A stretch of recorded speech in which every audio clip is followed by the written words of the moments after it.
যেটা 15 বছরে হয় নাই সেটা আজকে হয়েছে। যেই বিএনপির নেতা কর্মীদের জন্য গত 15 বছর লড়াই করলাম তারা আমাকে এখন ধাক্কা দেয়। জাতীয়তাবাদী দল বিএনপির অভ্যন্তরীণ দ্বন্দ্ব এবার প্রকাশ্য রূপ নিল নির্বাচন কমিশনের শুনানি কক্ষে। ত্রয়োদশ জাতীয় সংসদ নির্বাচনের সীমানা নির্ধারণকে কেন্দ্র করে রাজধানীর আগারগাঁওয়ে শুনানিতে ব্রাহ্মণবাড়িয়া 2 ও 3 আসনের পক্ষে বিপক্ষে থাকা বিএনপির দুই গ্রুপ হাতাহাতিতে জড়িয়ে পড়ে। কিন্তু বিএনপির সহ আন্তর্জাতিক বিষয়ক সম্পাদক ব্যারিস্টার রুমিন ফারহানার ভাষ্য, বিগত 15 বছরে যা হয়নি আজ তা হয়েছে। যে বিএনপির নেতাকর্মীদের জন্য লড়াই করলাম তারাই এখন ধাক্কা দেয় বলে ক্ষোভ প্রকাশ করেন তিনি। আজ রোববার আগারগাঁওয়ে সাংবাদিকদের প্রশ্নের জবাবে এসব কথা বলেন তিনি। যেটা 15 বছরে হয় নাই সেটা আজকে হয়েছে। অলমোস্ট আমার গায়ে ধাক্কা দিয়ে আমাকে ফেলে দেওয়ার চেষ্টা হয়েছে। যেই বিএনপির নেতা কর্মীদের জন্য গত 15 বছর লড়াই করলাম তারা আমাকে এখন ধাক্কা দেয়। তো ঠিক আছে, ধাক্কার বদলে তো ধাক্কা আসবেই, তাই না? সেটাই হয়েছে। নির্বাচনের আগে একটা সীমানা নিয়ে যদি এইরকম আচরণ আমরা দেখি নিজের দলের মধ্যে, who knows নির্বাচনে কি হবে।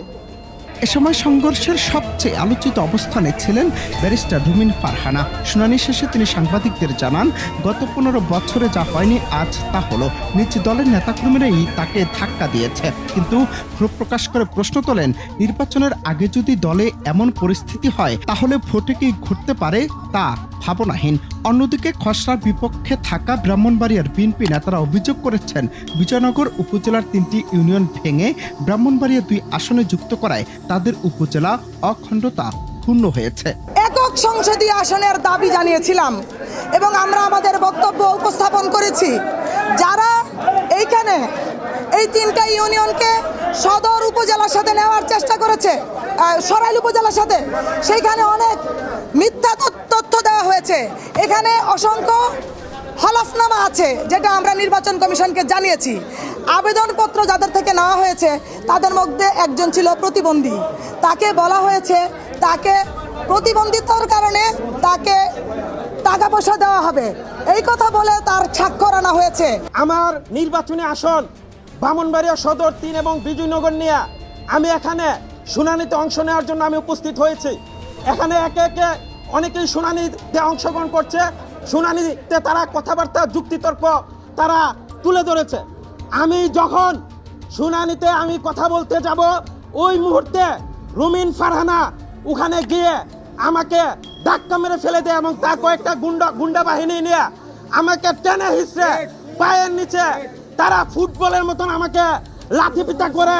এবং এখানে নির্বাচন কমিশনার, প্রধান নির্বাচন কমিশনার উপস্থিত ছিল। আমি বলতে চাই, আমরা জীবন দিয়ে রক্ত দিয়ে এই জুলাই বিপ্লবে আমরা নেতৃত্ব দিয়েছি, যখন এই নতুন বাংলাদেশ আমরা উপহার দিয়েছি।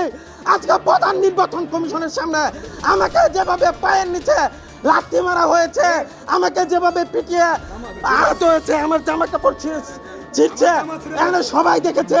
এ নিয়েই তর্ক বিতর্কের এক পর্যায়ে হাতাহাতি শুরু হয়। এতে বিএনপির পাশাপাশি উপস্থিত এনসিপি কর্মীরাও আক্রান্ত হয়েছেন বলে অভিযোগ পাওয়া গেছে।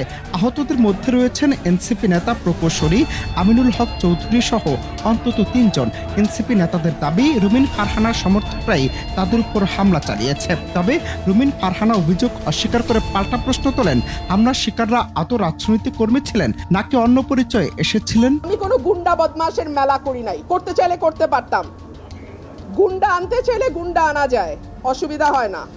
আমি ভদ্রলোক নিয়ে এসেছি, ভদ্রলোক আসবেন কমিশনে এসে শুনানি করবেন, রায় হবে, যেটা রায় হয় হবে।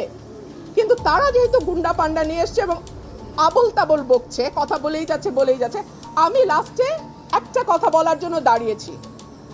এবং যেটা 15 বছরে হয় নাই সেটা আজকে হয়েছে।